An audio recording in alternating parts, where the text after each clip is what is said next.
this part at least for us to talk. Well, so let me just kind of ask the question again, since we are going to kind of post this for a post reaction stream, not stream, but video that I'm going to post out here for everybody.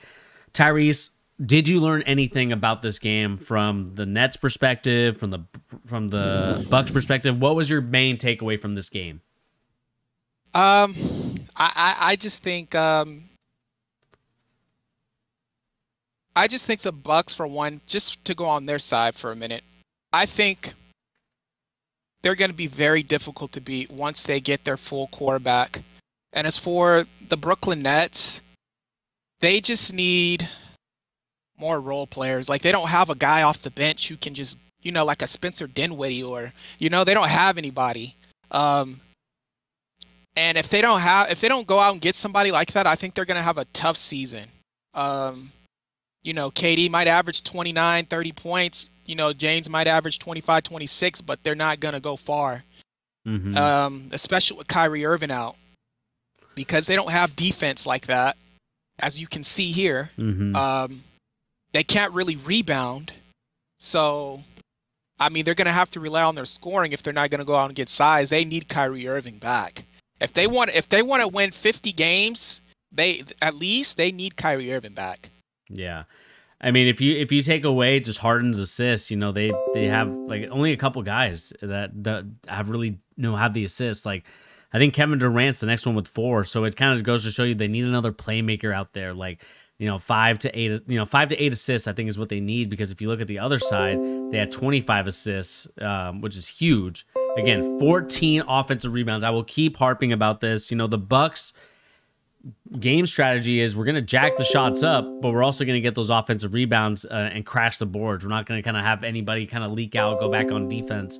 We're going to try and get the ball because everybody is, at a height advantage and many things like that. And so for me, like when I look at this stuff and what I'm kind of noticing from all this is that, the Bucks have really kind of honed in on what they're going to do. And like we talked about, they're still missing their key guys. So you could definitely see kind of them going right here. And I know my freaking Facebook groups are going off, or I guess Messenger, not really Facebook, but my Messenger groups are going off the chain right now for all the noises. So I apologize to people watching this video post stream.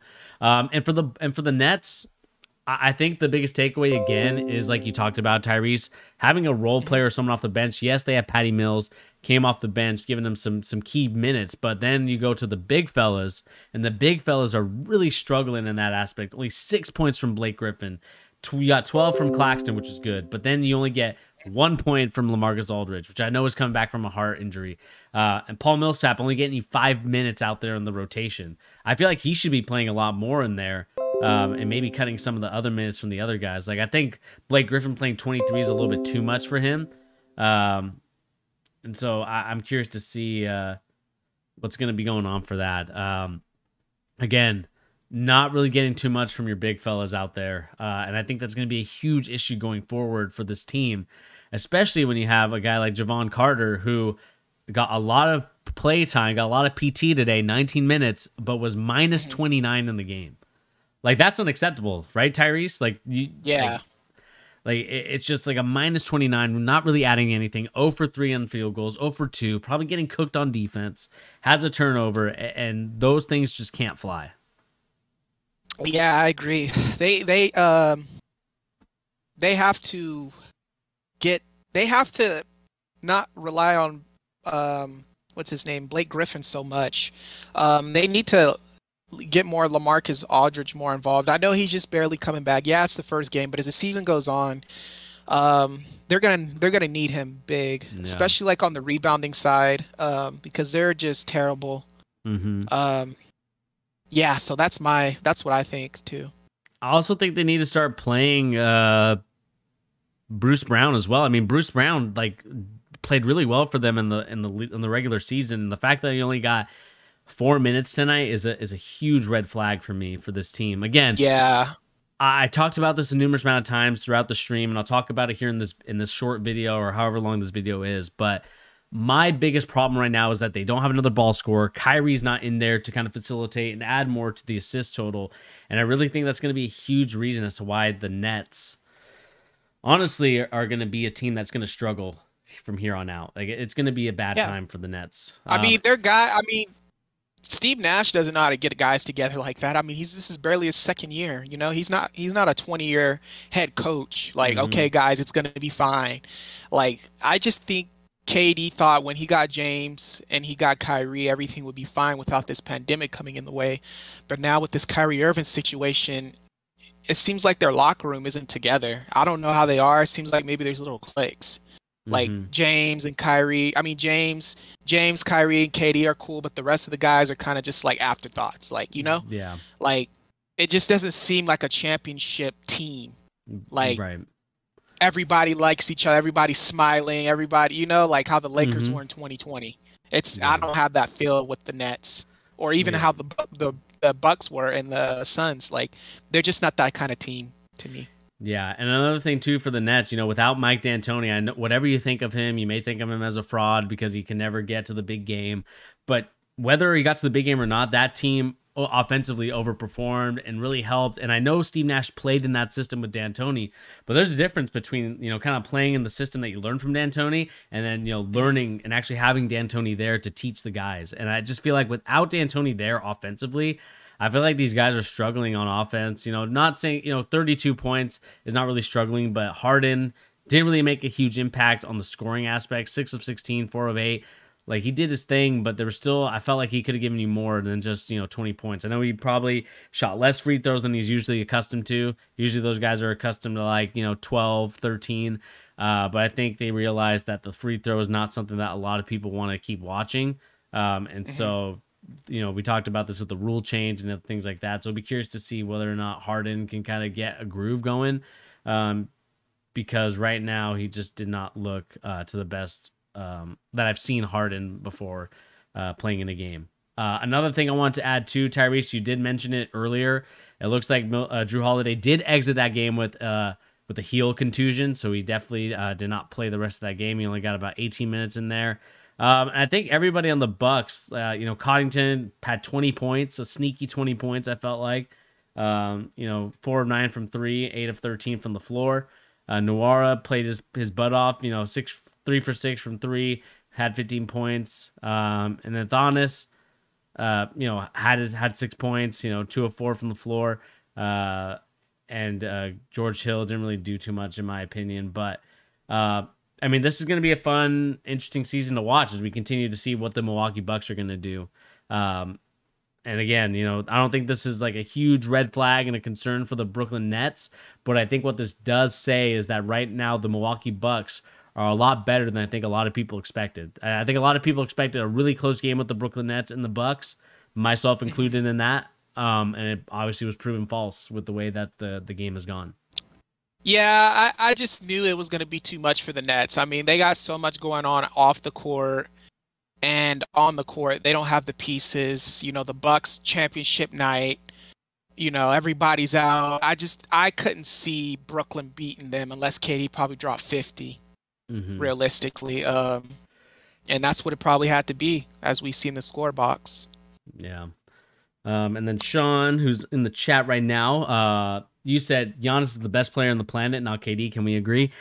I'm not going to go there yet. I want to see a little bit more from Giannis. Again, I want to see him be a little bit more efficient with the turnovers. Again, I think the jump shot is going to be fine. I think he's going to be okay. I'm curious. Like, I'm really curious to see like what's going to be going on with him, and you know, can he, you know, overtake and usurp like Kevin Durant and LeBron James, and then, like, and really be just to be more consistent. I think he is to some extent, but I want to see maybe another year of a strong playoff run, whether that's to the finals or whether that's to the conference finals, and depending on what happens there, I think you could potentially say that he could be the best player in the league. Yeah, and even guys like Paul Millsap, he only had 5 minutes, 3 rebounds. That was it. Bruce Brown had 4 minutes. Like, they're gonna have to trade these guys because they need some guys off the bench, man. Like, they should even try to go after Lou Williams if they're not gonna try to go big. Maybe try to package. you can't package Patty, but maybe Blake Griffin and like James Johnson and maybe like Paul Millsap send his ass back. But they need somebody off the bench, man, who can get them some buckets because they have no bench, like no bench. Yeah, yeah. I mean, it's just I would say they don't have any bench. I think the problem is that they're a lot of the guys that they have, like LaMarcus Aldridge, I feel like is kind of a little bit past his prime. So that's safe to say. Paul Millsap, I think they just need to utilize some of these guys. And again, Steve Nash is a young coach, and I just think right now his coaching is off a little bit. And I think that without D'Antoni there to kind of oversee things with him and kind of guide him, I think it's going to be a tough time for Steve Nash. And I feel like if it's going south quick, I feel like they're going to make some sort of change and some sort of modification to this coaching staff, and they're going to either have to fire Steve Nash. Obviously I'm not saying they're going to fire him now, but I do think they need to start looking at making sure that Steve Nash doesnnd kind of blow he doesn't get a pass, man. Yeah, he doesn't get a pass this year. Just because he's cool with James Harden and KD, like they're going to have to make some tough executive decisions. Like honestly, I thought he wasn't a good fit for them because he has no coaching experience. His staff isn't probably experienced. Like they should have went after Rick Carlisle. If they could have got Rick Carlisle, they would have been really good because he's going to coach them with discipline. None of that jogging back. Like I don't know if you've seen KD getting back on defense. He was like jogging. Like that's when you're playing for big head coaches like Doc Rivers, Rick Carlisle, some of the others, Frank Vogel, like you have to be deep. You gotta sprint back. Even KD knows that. He played with Steve Kerr, but I think Steve Nash gives him too much slack. Like he thinks everything's going to be fine just because he has those three guys. Like, no, you have to still play and coordinate and, So we'll see. I think he's not going to last, to be honest. Yeah. I think he'll be out by the All-Star break. Yeah, we'll see what happens. Again, this is going to be very He just doesn't come off as a championship coach to me. Like, he doesn't have no experience. He doesn't come from under no branch from like a Greg Popovich or anything or a Doc Rivers or, he just doesn't. It's like he's just famous for being Steve Nash. He kind of has like that Jason Kidd vibe, like when Jason Kidd was the head coach with the Bucks and the Nets, Like, yeah, definitely. He's not going to take them all the way. He's not that type of head coach to me. And we'll see what happens. This is going to be a very interesting scenario. And then, Sean, here's the issue. I need the Lakers. Let's go. You said here's the issue. You think coaching would change KD, Harden, or Kyrie's perspective? They really mocked Nash on a live podcast and called themselves the coaches. This isn't Nash. It's on the players. It's lack of respect to the coaches in general. And you are right to some extent, Sean. But, I'm not really talking about more so of like Durant. Harden obviously needs to perform better. I'm not even talking about the superstars more so, Sean. It's more so of like the rotation of the other guys. Like, yes, obviously you're going to play those big three, minus Kyrie just because of the whole vaccination thing. But the other three, you're going to be playing them, or the other two, I should say, you're going to be playing them. They're going to be in the rotation, get a lot of minutes. The problem is that the other guys, Nash, there's your superstars and they're kind of like above. As crappy as it is to say, they are above kind of the lower players, and it's up to the coach for the lower players to get those guys in the right rotation and knowing when to get guys in, when to get guys out. And I still feel like Steve Nash needs a little bit more guidance. And you could see like D'Antoni was talking to Steve Nash in a lot of the after games that I saw. He was talking to him after the game all the time about like, let's bring in like LaMarcus, or let's bring in, this other guy. And I just feel like they also need him as well. And I do think, to some extent, the players do need to be called out for their bad play. And I felt like Harden didn't play his best tonight. I felt like it was kind of one of his worst games. And again, Harden to me seems out of shape again. And I want to bring this point up is like, I didn't really see Harden in the best of shape today. I felt like he's still kind of in that Rick Ross mode.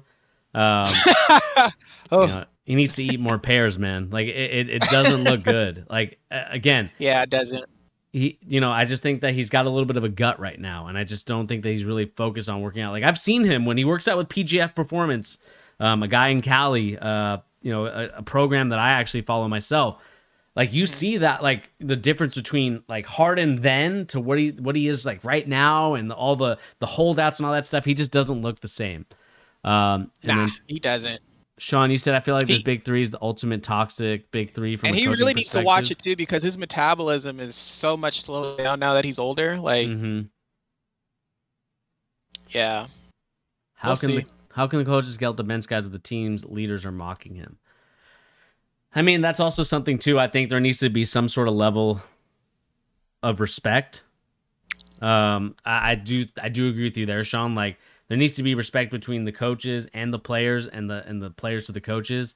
And right now it just seems a little one-sided. And I just feel like Steve Nash isn't the same sort of Steve Nash like we got last year. I just felt like I feel like this whole Kyrie thing has really put a damper on like his like stress level, and I feel like it's really caused a lot of stress to everybody. And we'll see what happens, man. It'll be interesting to see like, what comes of this whole thing. Tyrese, do you have anything kind of final things to say about this topic as we kind of move on to probably ending the stream? No, I don't have anything else to say. I'm watching this game, the Laker game. Alrighty, everybody. Oh, sorry, you were gonna say? Oh no, you're good. No, you're good. Alrighty. But I do want to appreciate each and every one of you for tuning in. Let us know in the comment section down below of this video. Brooklyn Nets versus Milwaukee Bucks. Milwaukee wins 127-104. Is this an overreaction for the Brooklyn Nets? Do you think this is an underreaction for the Milwaukee Bucks? Or what do you guys make of your reaction for this game? I'd love to know what you guys thought of each individual player. Giannis, KD, Harden, Middleton. Let us know in the comment section down below. What do you make of this game? And let us know in the comment section.